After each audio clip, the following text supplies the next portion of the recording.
Hi guys! Welcome back to my channel.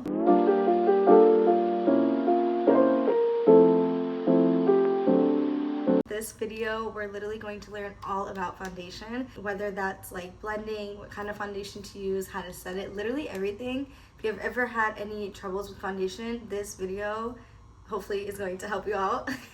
Just to give kind of a heads up, you're gonna see me with just my eyes on, my brows, and like literally nothing else. So it's gonna be a little bit of a jump scare. But yeah, let's get right into learning about foundation. Okay. First thing when it comes to foundation, I don't know why. First thing when it comes to foundation is the shade match. You wanna make sure that your shade match is basically as perfect as you can get it. If not, it might show up a little obvious like out in day-to-day life or in pictures, videos, whatever it is. Personally, I like to shade match on my face, neck, and chest just because you can be like all different shades.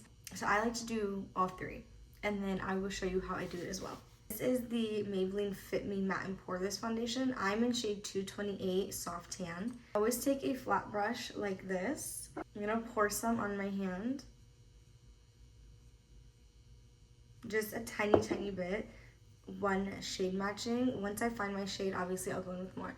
But you're gonna take a little bit, put a line on your face, on your neck, and then you don't, when I say chest, it doesn't have to be like your chest, it's just like your collarbone area.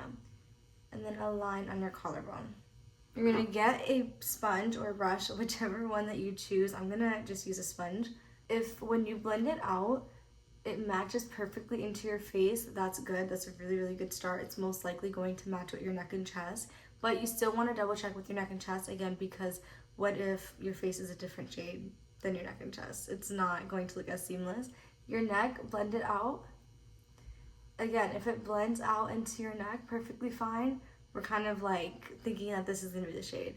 Your chest, this is my personal favorite way to determine, especially if you're wearing like a dress that's like spaghetti strapped or strapless, anything like that. If it blends out, which you can see mine blended out very well into my face, neck, and chest, this is the shade that I'm gonna wanna go with. After you find your foundation shade, if it's a liquid, you're gonna wanna shake it. The reason why you're gonna wanna shake it is because you wanna make sure that all the ingredients in it aren't just sitting at the bottom. So you just wanna give it a good little shake so everything's mixed up. You're not gonna have like patchiness, anything like that. Before you apply your foundation, you want to make sure that you have the best tool possible for your foundation and your skin and just your preference. You can either use a sponge or a brush. You can also use your fingers, but I personally I don't like to use my fingers because then it gets a little messy and I just don't want to deal with that. You can use a brush. You can use a brush or a sponge. I like to use both. I use a sponge on my clients and then I use both on myself. If you're gonna use a sponge, this is dirty. We're just gonna ignore the fact that it's dirty, but you're gonna wanna use a sponge that looks like this. Make sure you wet it. If you use it dry, it's just not going to blend as seamless. It could look a little patchy. If you use it wet, it will pick up a little bit of product. It is a sponge at the end of the day, but it makes your like foundation look so flawless and it blends in perfectly. If you use a brush, these are some examples of, oh my gosh, of brushes that you can use. They're all very dense, they're very fluffy, and they're very like short. Some of them you can use that are flattened, some will be round. There's so many different brushes that you can use, but these are just a few options. Brushes that you don't want to go for are ones that aren't dense, ones that are like very long, that are too fluffy. For example, here are just a few examples. Yes, some of them are dirty, ignore it. This one, it's just when you brush your fingers through, you can see there's not really that many hairs. So the foundation is going to get lost in the bristles. So when you try to like blend out your foundation, you're most likely going to have streaks. You're not going to have like an even coverage with your brush with this one. One like this, that's kind of like a little pointier at the top and like shorter on the sides. You're not going to have as much of an even base when you go to pat it in. It's going to get lost in the bristles because they are super long. When you have a dense brush, kind of similar to this one, dense is like when it's shorter, the bristles are shorter. This one's not as dense, so you can kind of see the difference. The foundation's just gonna get all lost in these bristles. Same with this one. These are great for powders. This one is just good for buffing the foundation into your skin.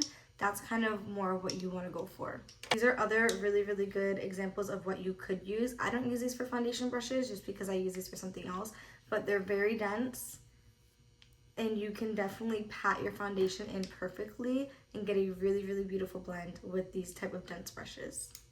This one is one of my favorite brushes to use. My friend actually gave this to me as a gift, so I have no idea where she got it. It says Spa Sister. I have no idea, but we're gonna use this one today for the video. I'm gonna show you how to use a brush and a sponge in case you kind of are using either or. Put the foundation on the back. Now you can just go in and kind of swirl it on your brush, the foundation. I choose to not do that just because then I find that I have too much foundation in the brush, and when you have too much foundation in the brush, it just kind of gets to be a little cakey. Same thing with the sponge. You can go in and just tap it all around your face, but then it soaks up so much product that at that point I don't know if it's worth it to go in with a sponge. So this is kind of just what I do. This helps me to ensure that I'm using enough product and that I can kind of build it up if I want, but I'm not wasting any product. So I take that same flathead brush and then I dip the brush into the product, and then I make a few lines on my face. Just like one or two on my cheek, chin, forehead, down the bridge of my nose. I will say I do use a foundation shade to carve out my brows, so I will do that and apply the foundation to carve out my brows, and then the foundation that's at the top, I just use that to kind of blend all around.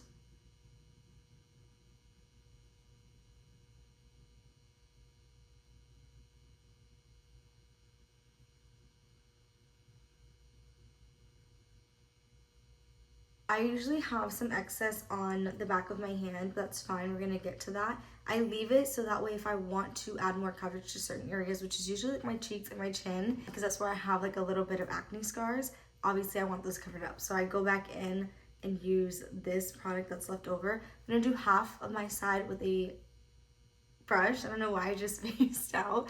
Half of the side of my face with a brush and then the other half with a sponge. When you're using a brush, you want to tap in. You don't want to swipe like this because then you're not pushing anything into your face. You want to press it in. If you just swipe it, you're just kind of laying the product on your face and it's not pressing into your skin, so nothing's really going to blend together when you go to do like your foundation, mixing in with like your concealer, powders, anything like that. When you're pressing it in, you're pressing it into your pores, so that way it's going to have a little bit more longevity, nothing's going to get cakey, and nothing is going to, oh my gosh, my earring. And nothing's not going to blend well. So you want to keep pressing it in. The only thing that kind of stinks with this brush, not every brush, but sometimes you will get a little bit of streaks. So that's why I like to go in after a brush with the sponge, just to kind of get rid of any streaks. I usually do even if I don't have streaks, just so that way if I'm not seeing them, I know it's going to be streakless regardless. And then I always bring it down to my neck. I personally like to avoid this eye area with foundation no matter whether I'm using a brush or a sponge, just because with your under eye, you can crease really bad if you have a bunch of layers under your eye. So I just avoid it and only leave that area for concealer. And then you always, always, always want to brush into your hair. I know it sounds silly, but it's going to help make a very seamless blend, because if not, you're just going to have a line. After blending this out, you can kind of see like those areas that I was talking to you about earlier about like going back in with more product. I would usually go in on this side a little bit more with this extra product. Also, another thing to mention with a brush versus a sponge is this obviously is going to pick up more product, leaving you not with as full of a coverage. This brush is going to not pick up as much product, as in soaking it into your brush because you have a dense brush, and then it's going to give you a fuller coverage. We're gonna go in with the sponge on this side. Again, this is wet, and we're just gonna tap. It's the same thing, whether you use a brush or a sponge, you always wanna tap, literally for the same reasons. And then with the excess, this is kind of where I go in with just the brush or the sponge, just because it's usually just a little bit, like not even a full pump. And I go in with, again, either or. I go in with this a brush on this one, kind of just swipe it up, and then tap it into that area that I want more coverage. I'm gonna do this side too. and a little bit on my chin.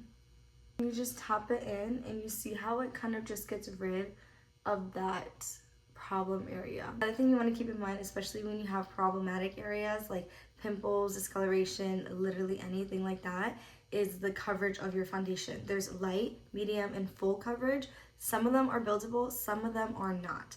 You'll know when a foundation is buildable when you are putting on multiple layers of a foundation and it's not looking cakey and it's not feeling heavy, but it's still giving you more coverage each layer you put on. This one is about, I would say, like a medium coverage. You can build it up. I feel like I build it up quite a bit all the time. And when you go in with excess product and you kind of blend it in like that, that is still technically considered building it up. So if it doesn't get a little cakey or like feel heavy on your skin while you're building it up or adding a little bit more foundation, then you know it's a buildable coverage foundation. Usually a light coverage foundation is used for more of like a no makeup day, or if you're just kind of like wanting to wear a little something just because you're going out for like errands or something. Usually people will wear a light coverage foundation. A full coverage foundation is more so like for bridal work. I use a lot of full coverage foundation. If you have like a lot of freckles or acne or discoloration and you want that gone 100%, full coverage foundation. If you need longevity, full coverage foundation. Oh my goodness, I don't know why I'm like stuttering on my words. But kind of just play around with different coverages and kind of see from there. If you have really, really good clean skin, you don't necessarily need a full coverage, but if that's what you want, you can definitely have a full coverage foundation. Oh my god. When it comes to setting your foundation, you want to keep in mind the kind of skin that you have. If you have dry skin, you might only want to set the places that might crease. So under your eyes, again, but that's more so of like setting concealer, which we could talk about in a different video. But if you have smile lines, you might want to set that. If you have lines like in the middle of your brows, your forehead, your crow's feet, which are kind of like your temple area, those are areas that you might want to set with a loose powder. I still have to do, obviously, the rest of my foundation, so I'm not going to set right now, but I'll kind of show you what that looks like. So you can take a loose setting powder that looks like this. This one's by Jaclyn Hill. I have this one by Lorac, Maybelline Fit Me, and then the Beauty For Real. You can literally use whichever setting powder that you choose. Keep in mind that if you don't find the right setting powder that goes with your foundation, it can look a little cakey, it can start to separate. If that's happening, just kind of play around with your foundation, primer, setting powder, all of that. When you set your face, you can use a few things. Again, I'm not going to set my face just because I need to do the rest of my makeup, but I'll still give you kind of an idea. You can use a sponge. What that would look like is, I usually pour the setting powder into the lid like that. Oh my gosh. Kind of just press the sponge into the powder, and then you just press it on your face wherever you would like to set. You can also use a puff. A puff, you can have it like in a triangle one, a circle one, there's multiple different shapes. It's literally the same concept. You just kind of press it in and then press it on your face wherever you'd like to set. You can also use a brush. Again, same concept. Tap it in. With a brush, I like to kind of flick it off or like tap it off, because if you have too much and you press it on your face, it's going to be very, very drying and very, very cakey. It's not going to be even. So you want to kind of put your brush in the powder and just tap it off so it's a little bit more of like an even layer and you're not going to get that cakiness, that dryness. You can use a brush that is dense. This one is a little bit dense, not too much, but a fluffy brush is usually recommended. These are like some brush options. This one's a little bit more dense. Keep in mind, if you use a brush that's dense, it's going to give you fuller coverage. If you use a brush like this that's not so dense, it's going to give you less coverage. Foundation powders, which is also like setting powders, pressed powders, they will give you a little bit of coverage. Each powder is a little bit different. They do have different disclaimers. Some is meant to just give coverage, to set, whatever it is. So you definitely want to read what they are claiming to do to figure out what you are kind of looking for. But these are some brush options depending on like what kind of coverage you want and what kind of finish you want. I'm gonna do the rest of my makeup and then show you what the final look of this foundation routine is at the end of the video. This is the makeup look fully complete. This is kind of what my foundation looks like with everything else on top. I have concealer, setting powder, bronzer, blush, mascara, literally everything, highlighter. I think it came out kind of cute. Just to kind of give as like reference, I do have a little bit more of like a dry, oily kind of combination skin. So I do set underneath my eyes, my nose, around like my nostril areas, all around my mouth, my chin, basically my entire T-zone, and like my cheeks down here, like my jawline kind of. That's what I personally set. Sometimes on days that I feel very, very, very oily, I will bake, but today did not because honestly, I'm about to take off my makeup. I feel like my makeup looks very smooth, and I feel like I don't look as crazy because now everything's kind of put together as far as like the rest of my face, so I didn't look, I don't know, as weird with just my eyeshadow on. But yeah, like I said, if you have any other makeup questions, comment down below, let me know what they are, and let me know if you want me to do a video on them.